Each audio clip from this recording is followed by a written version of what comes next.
जो लोकतंत्र को ताकत मिलनी चाहिए आलोचना से, दुर्भाग्य से इन दिनों वो सौभाग्य हम लोगों को नहीं मिल रहा है कि सदन में भी ऐसे लोग चुन करके आए जो विपक्ष में हो, मेहनत करे, अच्छा स्टडी करे, सरकार की कमियों को निकाले, तो देश का भला होगा। एक अच्छी सरकार चलाने के लिए अच्छी आलोचना बहुत जरूरी है। यह कहना है हमारे देश के वर्तमान प्रधानमंत्री माननीय नरेंद्र मोदी जी का।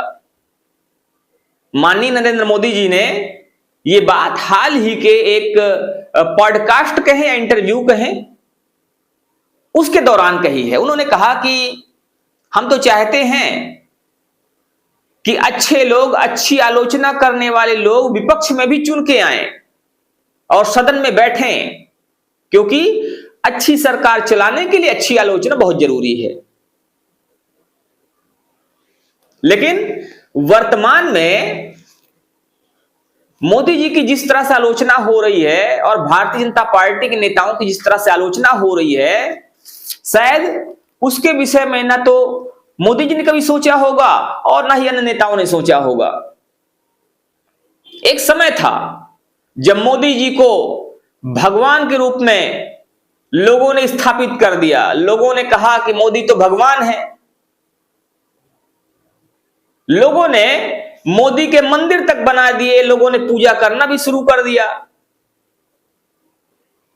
फिर तथाकथित भगवान के अंदर जातिवाद का कीड़ा रेंगने लगा और भगवान ने कुछ जाति के लोगों के लिए विशेष कार्य करने शुरू कर दिए। उन्होंने खुले मंचों से कहना शुरू कर दिया, मुझे गोली मार दो लेकिन ऐसा ऐसा मत करो।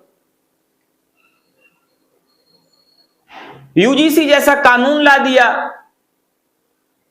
भगवान को लगा कि मेरी वाणी ही अंतिम वाणी है, मेरा निर्णय ही अंतिम निर्णय है। और वहीं से जो वर्तमान भगवान है, तथाकथित राजनीतिक भगवान की जो प्रभावी शक्तियां थी, वो कमजोर पड़ने लगी और आलोचनाएं बढ़ने लगी। आज स्थिति यह है कि जिधर देखिए उधर आलोचना हो रही है और उसके बाद अब शायद विपक्ष के लोगों को यह बात पता भी है और सत्ता पक्ष को यह एहसास भी हो गया है कि आने वाले समय में बहुत सारे आलोचक पैदा होने वाले हैं। विपक्ष में अभी लोग कम थे और मोदी जी को जनता ने भर भर के सीटें दी थी। ज्यादा सीट हासिल हो जाने से कई बार होता है कि जब ज्यादा ताकत आ जाए तो अहंकार हो जाता है। हो सकता है सत्ता पक्ष को अहंकार हो गया हो। स्थितियां ये हो गई कि कोई भी व्यक्ति अगर खिलाफ बोले तो उसको हाउस अरेस्ट कर दो, उसको दबाने की कोशिश करो, उसको जेल में डाल दो, कुछ भी कर दो। ये स्थितियां पैदा हो गई और ये बातें हम नहीं कह रहे हैं। हमारा कोई इरादा नहीं है किसी की आलोचना करने का। ये बातें आज वो लोग कह रहे हैं जो आपके ही बीच के हैं, कहीं ना कहीं राजनीति के खिलाड़ी हैं, मंझे में खिलाड़ी हैं। वो बात वो कह रहे हैं। अभी हाल ही में अगर बात करें एक जाने माने नेता की, सुब्रमण्यम स्वामी की, सुब्रमण्यम स्वामी ने नरेंद्र मोदी पर काफी तीखा प्रहार किया था।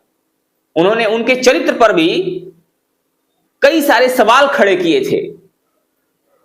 एप्स्टीन फाइल का अभी जिक्र हो ही चुका है। एप्स्टीन फाइल का नाम आने के बाद से नरेंद्र मोदी की लगातार आलोचना हो रही थी और उसके बाद सुब्रमण्यम स्वामी ने एक पॉडकास्ट के दौरान पत्रकार शालिनी से यह बात कही। उन्होंने पूछा, जब शालिनी जो पत्रकार है शालिनी, उन्होंने जब पूछा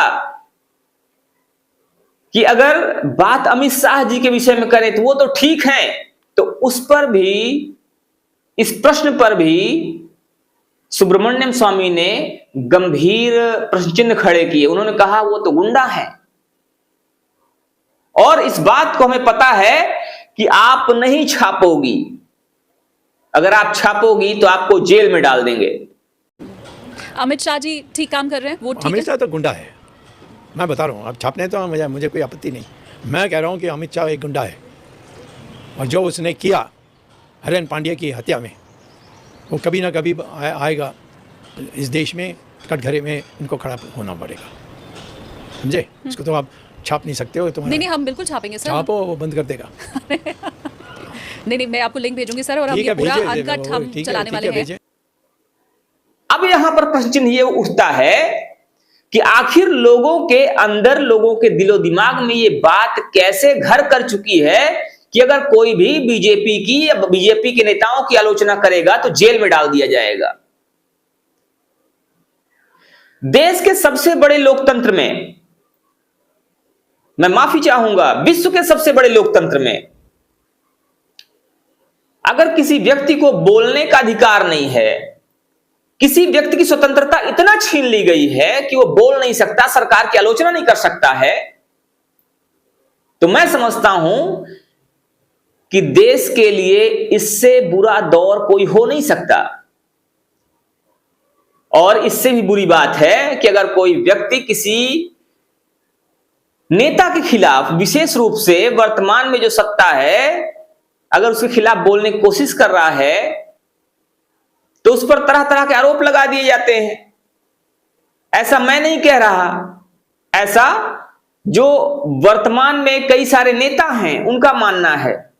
और यही बात अभी हाल ही में सुब्रमण्यम स्वामी ने कही है। उन्होंने कहा कि अगर आप इसको छाप दोगी, जो बात मैं बोल रहा हूं, हालांकि कोई व्यक्ति इसको डायरेक्टली नहीं बोलता है, पीठ पीछे तो बोलते हैं, इनडायरेक्टली बोलते हैं, लेकिन डायरेक्टली कोई नहीं बोलता। लेकिन मुझे कोई डर नहीं है कि अगर आप इसको छाप दो, लेकिन हमें पता है कि आप इसको छापोगी नहीं, क्योंकि अगर आप छापोगी तो आपको जेल में डाल दिया जाएगा। ये एक बड़ी बात है, बड़ी गंभीर बात है कि एक नेता को यह पता है कि वर्तमान जो सत्ता है, अगर कोई उसके खिलाफ बात करता है, कोई पत्रकार खिलाफ बात करता है, तो उसको जेल में डाल दिया जाता है।